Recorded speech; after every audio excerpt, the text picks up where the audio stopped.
चुनाव की तारीखों का ऐलान हो गया था, उसके बाद तमाम घमासान देखने को मिला। लेकिन इस समय आज 4 जून है और 4 जून को काउंटिंग शुरू हो चुकी है। प्रत्याशी और साथ साथ में पार्टी सबके सब जो हैं वो कहीं ना कहीं एक कुछ के मन में ऐसा भी है कि जहां पर जीत का माहौल देखने को मिल रहा है और उत्साह देखने को मिल रहा है, वहीं कुछ लोग जो है वो डरे सहमे भी दिखाई पड़ रहे हैं। और उसी सब पे चर्चा करने के लिए हमारे साथ आज लोकदल के अध्यक्ष सुनील जी हैं। सुनील जी से बात करेंगे और जानने की कोशिश करेंगे कि आखिर जिस तरीके से 24 का चुनाव बेहद खास माना जा रहा था और इसमें एक फेरबदल देखने को मिल रहा है, एक परिवर्तन देखने को मिल रहा है, उसको कैसे देख रहे हैं। बहुत बहुत स्वागत है। देखिए, फेरबदल तो जनता पहले ही निर्धारित कर चुकी थी इस चुनाव में। ये चुनाव जनता का चुनाव है। इस बार पूरी तरह से जनता का एक ही उद्देश्य था कि जिस तरह 5 साल का ये मोदी जी का शासन चला, जहां नौजवान को रोजगार नहीं है, किसान के ऊपर जो है अत्याचार किया जा रहा है, व्यापारी परेशान है, हर वर्ग समाज में परेशान है। कोविड हुआ, लाखों लोग मर गए, इलाज नहीं मिला लोगों को। तो जिस तरह से लोग दुखी थे, तो उन्होंने इसको एक तरह से मोदी विरोधी लहर पूरे उत्तर प्रदेश में अंडर करंट के रूप में बहुत तगड़े रूप में चल रही थी। और मोदी को हराने को ही उत्तर प्रदेश की जनता वोट दे रही है, जिसमें राहुल गांधी जी का जो मेहनत थी, भारत जोड़ो यात्रा पूरे देश में जो उन्होंने मणिपुर से लेकर बंबई तक करी, इधर कश्मीर से लेकर कन्याकुमारी तक की जो यात्रा करी, राहुल जी की मेहनत का असर पड़ा। और राहुल जी की मेहनत का असर उत्तर प्रदेश, महाराष्ट्र, सारे राज्यों में देखने को मिला। और आज इंडिया गठबंधन जो पूरी तरह जीत रहा है, मोदी विरोधी लहर इन जनता चुनाव लड़ रही है और राहुल गांधी की मेहनत का असर आज देश में इंडिया गठबंधन पूरी तरह से एक मजबूत विपक्ष के रूप में उभर रहा है। और हो सकता है कि जिस तरह से इंडिया गठबंधन के घटक दल हैं, चाहे नीतीश हो, चाहे चंद्रबाबू नायडू हो, ये भी साथ आ जाएंगे, तो ये भी संभव है कि इंडिया गठबंधन की सरकार बन जाए। लेकिन हमारा ऐसा मानना है कि इस समय इंडिया गठबंधन को एक मजबूत विपक्ष के रूप में बैठे तो ज्यादा अच्छा है। नीतीश कुमार के कांटेक्ट में इंडिया अलायंस के लोग बिल्कुल है। नीतीश जी का देखिए, इंडिया अलायंस के साथ ही नीतीश जी थे। वो तो चुनाव से पहले कुछ उनके जो हो सकता है कुछ बीजेपी ने उनको डराया हो, उसके कारण चले गए हों। इधर नवीन पटनायक जो उड़ीसा के मुख्यमंत्री हैं, वो भी किसी ना किसी दबाव में बीजेपी के साथ हैं। चंद्रबाबू नायडू भी कहीं परेशानी के कारण ही बीजेपी के साथ हैं। तो ये सब लोग वो हैं जो किसी ना किसी दबाव के कारण बीजेपी के साथ हैं और आने वाले समय में इंडिया गठबंधन से परहेज नहीं करेंगे। कहीं नॉर्थ ईस्ट के भी जो पार्टी, छोटी छोटी पार्टियां, वो भी इंडिया गठबंधन के साथ आएंगी। तो बहुमत इंडिया गठबंधन का ही रहेगा एक तरह से देखा जाए। लेकिन हो सकता है कि सिंगल लार्जेस्ट पार्टी अगर भारतीय जनता पार्टी हो तो उन्हें उनकी राष्ट्रपति उन्हें मौका पहले दे, ये संभव है। लेकिन देश में एक जनता ने दिखा दिया कि भारतीय जनता पार्टी को जिस तरह से उन्होंने इस देश को, जिस तरह से देश का संविधान और देश का लोकतंत्र खत्म करने के लिए चुनाव लड़ा, जिस तरह से करा, जनता ने दिखा दिया कि ये देश की जनता पूरी तरह से विरोध में तैयार है। और ये जीत भी जो भाजपा की दिखाई दे रही है, ये कहीं ना कहीं मैनिपुलेटेड जीत है। इस जीत के पीछे में भी अगर वीवीपैट की पर्चियां गिनी जाए तो शायद ये भारतीय जनता पार्टी की जीत आधी रह जाएगी। जयंत चौधरी को लेकर सुनील जी क्या कहेंगे? क्या वो भी आगे चलकर इंडिया अलायंस के साथी बनने वाले हैं? क्योंकि आपके साथी हुआ करते थे, हाल ही में आप लोग 60 सीटें उन्हें देने के लिए भी तैयार थे, लेकिन अब उन्होंने जो है कम सीटों पर ही चुनाव लड़ना उचित समझा। क्योंकि कह रहे थे, वो उनका बयान आया कि उन्होंने कहा सम्मान से ज्यादा जरूरी कुछ भी नहीं है। क्या लग रहा है कि इस बार के चुनाव के बाद जो रुझान आ रहा है, इस रुझान के बाद जयंत चौधरी की घर वापसी होगी? हो सकता है, अगर नीतीश जी की वापसी हो सकती है, चंद्रबाबू नायडू की वापसी हो सकती है, तो जैन जी की भी वापसी हो जाएगी। जैन चौधरी भी इंडिया अलायंस के ही साथ थे। तो ऐसा कुछ नहीं है। ये सब कुछ लोग जो पार्टियां हैं वो सत्ता के साथ रहती हैं और सत्ता के साथ रहने के कारण विपक्ष में नहीं रह पाएंगी। और इंडिया गठबंधन चूंकि सबसे बड़ा गठबंधन है, शाम तक ये भी हो सकता है कि जैसा हमारे खड़गे साहब और कांग्रेस हमारे इंडिया अलायंस ने कहा था, 295 सीटों के आसपास इंडिया अलायंस पहुंच जाएगा शाम तक। और इंडिया अलायंस को शायद जरूरत ना पड़े किसी और साथी की, ये भी शाम तक संभव है। क्योंकि आप देखेंगे कि जहां भी जीत भारतीय जनता पार्टी जीत रही है, कहीं 7,000 वोट से जीत रही है, कहीं 6,000 वोट से जीत रही है, कहीं 10,000 वोट से जीत रही है, कोई जीत हार का मार्जिन अभी बहुत ज्यादा नहीं है और अभी आधे से ज्यादा वोट अभी खुलना बाकी है। तो जैसे जैसे वोट खुलेगा, इंडिया गठबंधन की सीटें बढ़ती जाएंगी और इंडिया गठबंधन शाम तक हो सकता है कि 295-300 का आंकड़ा अपने दम पे पार कर लेगी। और जब अपने दम पे पार कर लेगी तो शायद इन सहयोगियों की जरूरत नहीं पड़ेगी। लेकिन अगर जरूरत पड़े, ना भी पड़े, तो भी ये सहयोगी स्वयं सत्ता के साथ रहने को, चाहे नीतीश जी हो, चाहे चंद्रबाबू नायडू जी हो, चाहे जैन जी हो, आएंगे इंडिया के साथ और इंडिया इनको भी साथ में लेके आगे चल सकती है। इसमें कोई परेशानी नहीं। अगर एग्जिट पोल की बात की जाए, तमाम मेन स्ट्रीम चैनलों में, बड़े चैनलों में ये दिखाया जा रहा था कि भारतीय जनता पार्टी 400 पार कर रही है। सत्ता पक्ष भी लगातार जो है चुनाव में दावे कर रहे थे कि अब की बार 400 पार। अगर इंडिया अलायंस की बात की जाए तो इंडिया अलायंस कह रहे थे 400 पार नहीं बल्कि 480 की 80 सीटें हराएंगे और भाजपा को यहाँ से हटाएंगे। ये नारा कहीं ना कहीं आपका सच होता दिखाई दे रहा है, कैसे देख रहे हैं इसको आप? देखिए, ऐसा देख रहे हैं कि इंडिया बीजेपी के लोगों ने 350 सीटों में कहीं ना कहीं ईवीएम में जो एक पहले से सवाल आता है, हर 4 में से 1 वोट बीजेपी को जाता है। अगर शाम तक वीवीपैट की पर्चियां भी गिनने की बात हो जाए तो ये भी संभव है कि बीजेपी और एनडीए अलायंस 100 सीटों के अंदर से बढ़ जाएगा। बीजेपी ने 350 सीटों में ईवीएम के माध्यम से जीतने की तैयारी की थी, लेकिन ईवीएम को हराने के लिए जनता को 35% से ज्यादा वोट इंडिया अलायंस को देना था। जहां जहां जनता ने 35% से ज्यादा वोट दिया, वहां वहां इंडिया अलायंस जीत रहा है। जहां वोट 35% से कम रह गया, वहां बीजेपी की मैनिपुलेटेड जीत है। तो बीजेपी की जीत नहीं है, वो ईवीएम की जीत है। और अगर ईवीएम को वीवीपैट से गिन लिया जाए तो भारतीय जनता पार्टी 100 सीट के अंदर रह जाएगी, ऐसा लोकदल का वादा है। आप देख लीजिए करके, अभी भी वीवीपैट की पर्ची अगर गिन जाएंगी तो 100 सीट से अंदर भारतीय जनता पार्टी रह जाएगी। यानी कहीं ना कहीं ईवीएम से जो इस बार चुनाव हो रहा है तो वो कसक है बैलेट पेपर वाली की, अभी भी ये उम्मीद दिखाई पड़ रही है आप लोगों को, या फिर ये निराशा है कि नहीं बैलेट पेपर से ही वोट पड़ना चाहिए था, ईवीएम से वोट पड़ के गलत पर हो रहा है? देखिए, हम ईवीएम के खिलाफ नहीं है। हमने हमेशा कहा ईवीएम में जो पर्ची निकलती है, जो वीवीपैट से पर्ची निकलती है, वो जो वोटर है उसे दे दिया जाए, वो सामने ड्रॉप बॉक्स में डाल दे और उसे गिन लें। और उसको गिनने में अगर 1 दिन 2 दिन का समय लग जाए तो कोई बहुत बड़ी बात नहीं है। हमने 3 महीने चुनाव की प्रक्रिया में लगते हैं, अगर 1 दिन या 2 दिन में गिनती हो जाए तो कोई बहुत बड़ी बात नहीं है, लेकिन एक निष्पक्ष गिनती होगी। तो सवाल है कि वो पर्ची का गिना जाना जो जनता को दिखाई दे रहा है। आप उन वोटों को गिन रहे हैं जो जनता को नहीं दिखाई दे रहे। तो नहीं दिखने वाले वोट मैनिपुलेटेड वोट हैं कहीं ना कहीं, जहां जिस तरह के तमाम आरोप आए और जिस तरह की ये चुनाव ईवीएम से पूरी दुनिया में कहीं नहीं होता, सिर्फ 5 देशों को छोड़कर। तो ईवीएम से वोट पड़े लेकिन वीवीपैट की पर्ची गिनी जाए, यही विपक्ष की मांग थी और इसी मांग को लेकर विपक्ष शुरू से चल रहा था। लेकिन माननीय उच्चतम न्यायालय ने शायद ये बात किसी कारण से या किसी दबाव के कारण, जो भी कुछ कारण रहा हो, नहीं मानी। लेकिन अगर ये वीवीपैट की पर्ची गिन ली जाए तो हमारा पूरा दावा है कि एनडीए गठबंधन जो है मोदी जी का, वो 100 सीट के अंदर रह जाएगा। देश में मोदी विरोधी लहर पूरी तरह है और मोदी को हराने को हर वर्ग वोट दे रहा है। तो ये गठबंधन जो आज आपको एनडीए गठबंधन दिखाई दे रहा है, ये भी ईवीएम की जीत है, इनकी जीत नहीं है। अगर सही वीवीपैट की पर्ची गिन ली जाए तो ये 100 सीट के अंदर समा जाएंगे, ऐसा हमारा पूरा दावा है। और चूंकि वोट 40%, 35% से ज्यादा है इंडिया अलायंस को, जहां जहां मिल रहा है वहां इंडिया अलायंस जनता के गुस्से के कारण, जनता के विश्वास के कारण जीत रहा है। वहां वहां उन सीटों पर जीत रहा है जहां 35%, 40% से ज्यादा वोट एक तरफा इंडिया अलायंस को मिल रहा है। दिल्ली की सीटों को लेके क्या कहेंगे, क्योंकि अब तक की अगर रुझान देखा जाए, अब तक की काउंटिंग के जितने वोट्स हैं, 7 सीटें हैं और सातों की सातों सीटों पर भाजपा अपना परचम लहरा रही है। कन्हैया कुमार को कहीं ना कहीं पहले और दूसरे चरण में जो है आगे देखा गया, लेकिन इस बार अब अगर देखा जाए, इस समय मौजूदा समय में देखा जाए तो वो भी पीछे होते दिखाई दे रहे हैं। कैसे देख रहे हैं दिल्ली की? क्योंकि एक दिल्ली का भी वो सीट है, जैसे उत्तर प्रदेश की एक सीट को माना जाता है कि उत्तर प्रदेश बहुत बड़ा सीट है और यहाँ से पार्लियामेंट पहुंचने का रास्ता है। उत्तर प्रदेश की जनता डिसाइड करती है कि पार्लियामेंट में दिल्ली के कौन बैठना है। दिल्ली का क्या होगा? दिल्ली में भी 60 सीटें और सातों की सात सीटें जो है भाजपा के खेमे में है। देखिए, भारतीय जनता पार्टी ने दिल्ली की सीटों पर विशेष ध्यान दिया था ईवीएम को सेट करने में। उन्होंने अच्छी सीट तय करी है। हो सकता है वहां उनकी सेटिंग हर 3 वोट में से 1 वोट रहा हो, तो उसे जीतने के लिए भाजपा के पास 33% वोट सिक्योर्ड है, 10-5% वोट वो ले रहे हैं, 45% वोट भाजपा लेके चल रही है, जिसमें 33.5% बेईमानी का वोट है, ईवीएम का वोट है। इसलिए बीजेपी वहां पे आगे दिखाई दे रही है। अगर वहां ईवीवीपैट की पर्ची आप इन 7 सीटों पे गिनवा लीजिए, भाजपा की हकीकत पूरे देश के सामने आ जाएगी। अगर वीवीपैट की पर्ची इन खाली 7 सीटों पे गिन ली जाए तो भारतीय जनता पार्टी एक भी सीट दिल्ली में नहीं जीतेगी, ये हमारा वादा है। ये सिर्फ ईवीएम जिता रही है भाजपा को, जहां जहां जिता रही है। भाजपा को जनता नहीं जिता रही। दिल्ली की जनता पूरी तरह भाजपा के विरोध में है। केजरीवाल जी की आम आदमी पार्टी कांग्रेस के साथ है। लेकिन ये जो जीत हो रही है, ये एक तरह से ईवीएम की जीत है। जहां जहां भाजपा ये 7 सीटें कर रही है, वहां जनता नहीं जीत रही है, बल्कि ईवीएम जीत रही है, जिसके दम पर भाजपा ये दिखा रही है। हार जीत के बाद शाम को क्या ये ईवीएम पर सवाल खड़े किए जा सकते हैं? हाल ही में पिछले 5 राज्यों के चुनाव हुए थे और चुनाव का रुझान आने के बाद ईवीएम पर सवाल खड़े किए गए, विपक्षियों द्वारा भी किए गए और तमाम सत्ता पक्ष के लोगों के द्वारा भी किए गए।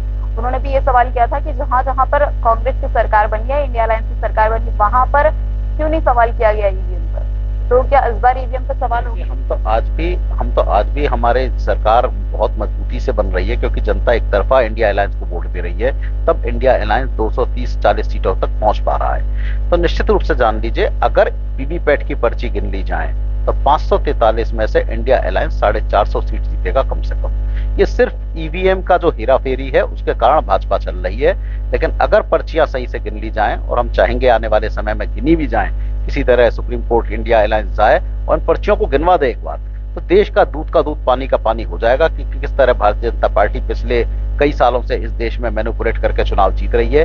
वो जनता का चुनाव नहीं जीत रही है, वो मैनिपुलेटेड चुनाव जीत रही है। और अगर ये ईवीएम की पर्ची गिन ली जाएंगी तो भारतीय जनता पार्टी इस बार भी 100 सीट के अंदर समा जाएगी, पूरा एनडीए 100 सीट के अंदर समा जाएगा। एक तरफा 450 सीटों पर इंडिया गठबंधन जीतेगा इस बार भी, जो देश के सामने आ सकता है। अगर सीटों की बात की जाए, 80 सीटों की, अखिलेश यादव, राहुल गांधी और तमाम जो इंडिया अलायंस के साथी थे कह रहे थे कि 80 सीटें हैं, 80 में से 79 सीट जो है हमारी होगी, एक क्यूटो की सीट जो है उस पर मुकाबला बराबरी का होगा। उस क्यूटो की सीट को कैसे देखिए? बिल्कुल, देखिए, क्यूटो की सीट पर पहले मोदी जी बहुत पीछे चले, कई बार अजय राय जी ने उनको पीछा छोड़ा, और अभी मैंने थोड़ी देर पहले नतीजा देखा कि मोदी जी 4,01,000 वोट पाए हैं, तो अजय राय 3 लाख वोट पाए हुए हैं। मात्र 1,01,000 वोट से मोदी जी अजय वहां से आगे हैं। उसमें भी ईवीएम का भरपूर योगदान है मोदी जी के साथ में।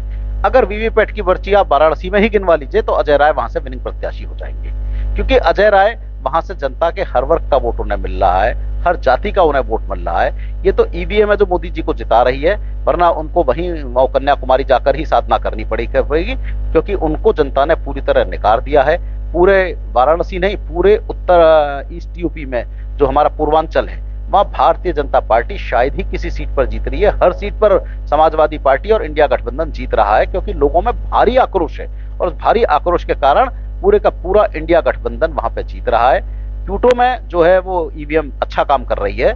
अगर वहां पे वीवीपैट की पर्ची गिन जाए तो जनता के सामने मोदी जी और भारतीय जनता पार्टी की हकीकत सामने आ जाएगी, ऐसा हमारा मानना है। अजय राय वहां भी जीत जाएंगे, अगर जो जीत रहे हैं वो ईवीएम के दम पे जीत रहे हैं। वोटिंग परसेंटेज गिरते जा रहे थे, पहले चरण में ज्यादा देखने को मिला, लेकिन बैक टू बैक जैसे 7 चरणों के चुनाव हुए, वोटिंग परसेंटेज बहुत कम देखने को मिले, काफी गिर रहे थे। ये गिरावट जो थी, ये वोटर्स किसके घर बैठे हुए थे? इंडिया अलायंस के बैठे थे या एनडीए के बैठे हुए थे? देखिए, जो भारतीय जनता पार्टी का 2019 का वोटर था, जो 14 का वोटर था, जिसने उम्मीद करी थी कि देश जो है हमारा दुनिया में आगे जाएगा, हमारा देश बहुत बड़ी ताकत बनेगा, रोजगार होगा, 2 करोड़ नौकरियां मिलेंगी, किसानों के खातों में 15-15 लाख आएंगे। जब उन्होंने जिस तरह का ये कुशासन अडानी अंबानी की सरकार देखी जो चली, अडानी अंबानी के कारण ही पूरी सरकार चली, और जब वो निराश हुए, और निराशा के कारण उन लोगों ने वोट ना देना ही उचित समझा, क्योंकि वो परंपरागत कहीं ना कहीं भाजपा के वोटर थे। लेकिन भारतीय जनता पार्टी के प्रधानमंत्री हमारे कभी तो मंगलसूत्र पे वोट मांग रहे थे, कभी हिंदू मुसलमान पे वोट मांग रहे थे, मुस्लिम लीग पे वोट मांग रहे थे, फिर वो उस पे मटन मछली पे पहुंच गए। उसके बाद में वो कहने लगे कि कांग्रेस 2 भैंसों में से एक भैंस चुरा लेगी।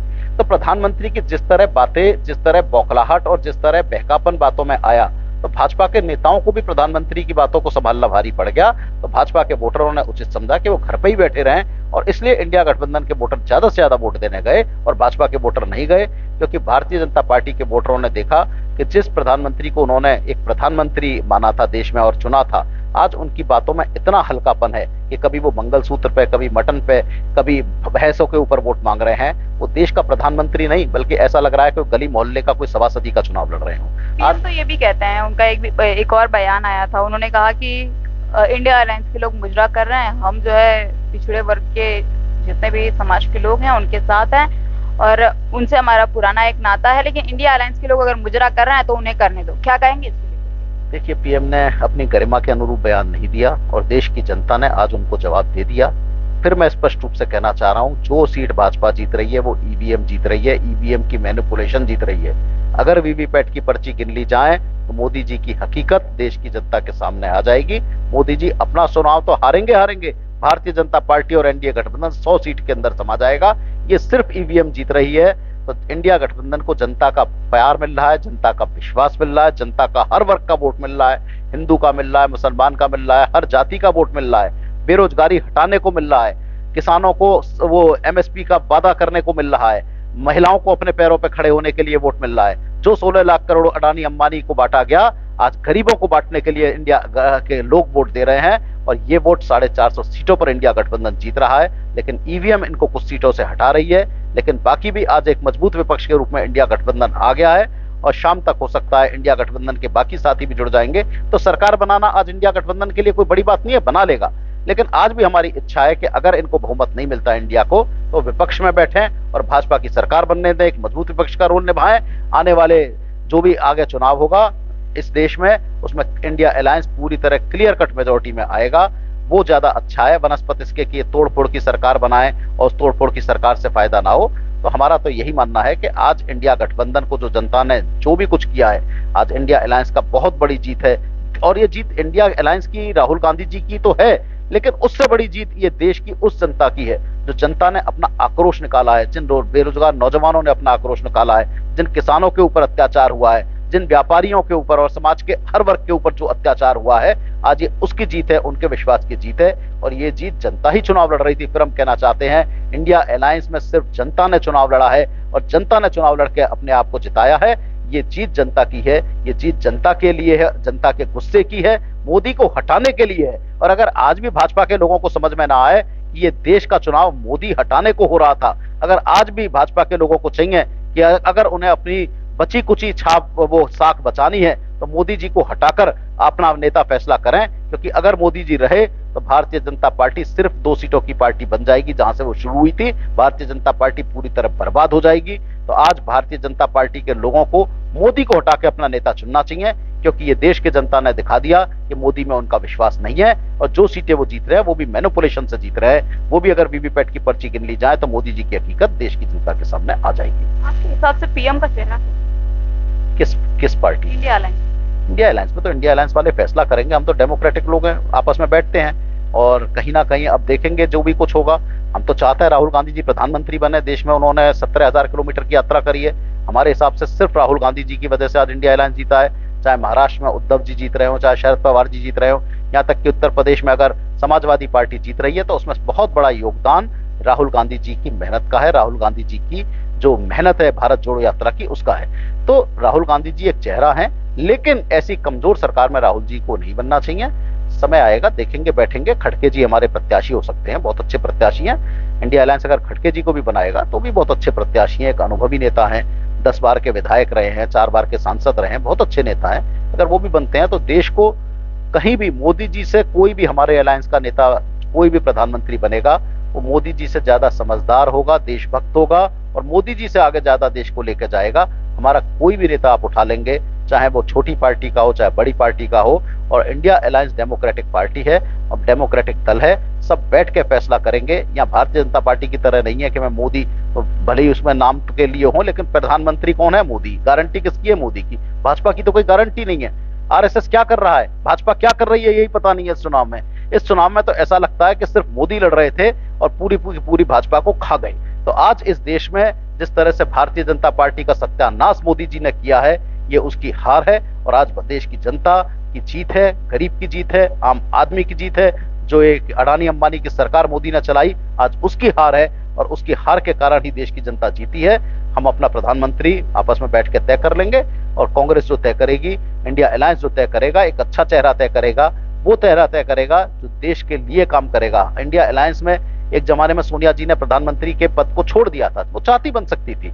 आज राहुल गांधी जी चाहते हैं, आराम से बन जाएंगे, लेकिन क्या करेंगे, फैसला क्या करेंगे आने वाले समय में उन पर निर्भर करता है। हो सकता है वो जो फैसला करेंगे वो भारत के लिए फैसला करेंगे, भारत की जनता के लिए फैसला करेंगे, अच्छा फैसला करेंगे और देश की जनता के हित में एक अच्छा निर्णय करेंगे, ऐसी हमारी पूरी सोच है। युवाओं की मांग है रोजगार की, और इंडिया अलायंस के जितने आपके गठबंधन के साथी हैं उनके मैनिफेस्टोज हैं, युवा गारंटी, महिला गारंटी और तमाम सारी चीजें। जनता का ये सवाल हमेशा रहता है और आपकी सरकार से भी है कि वादे जो आपने किए हैं उन वादों पर खरा कितना उतरेंगे? बिल्कुल खरा उतरेंगे। अभी उन्होंने, कांग्रेस ने एक वादा किया है कि 30 अगस्त तक 30 लाख नौकरियां मिलने जा रही हैं नौजवानों को, और उसके बाद में 1 लाख रुपए का अप्रेंटिस का जो हर महीने 8,500 रुपए मिलेंगे महिलाओं को और नौजवानों को, वो मिलेंगे। और आगे चल के इंडिया गठबंधन देश के हर गांव में, देश के हर ब्लॉक में, देश के हर जिले में रोजगार सृजित करेगा। और जो राहुल गांधी जी और इंडिया गठबंधन कहता था कि एप्पल का मोबाइल हमारे गांव में बनेगा और चाइना और अमेरिका में बिकेगा, वो इंडिया अलायंस करके दिखाएगा इस बार सरकार में। हम वो करके दिखाएंगे कि हमारे देश का नौजवान, हमारे देश का युवा दुनिया में सबसे अक्लमंद है। आज अगर अमेरिका चल रहा है, हमारी बाकी देश चल रहे हैं, तो हमारे नौजवानों के दम पे चल रहे हैं, हमारे टैलेंट के दम पे चल रहे हैं। हम अगर काबिल होंगे, अगर हमारे नौजवान को ताकत मिलेगी, और तो हमारा देश दुनिया में सबसे आगे जाएगा। वही इंडिया अलायंस का सपना है और वही करके दिखाएगा कि हम दुनिया में सबसे आगे जाएंगे। हम अमेरिका, चीन को बहुत पीछे छोड़ेंगे आने वाले समय में, और यही देश का सपना है और यही देश इंडिया अलायंस करके दिखाएगा।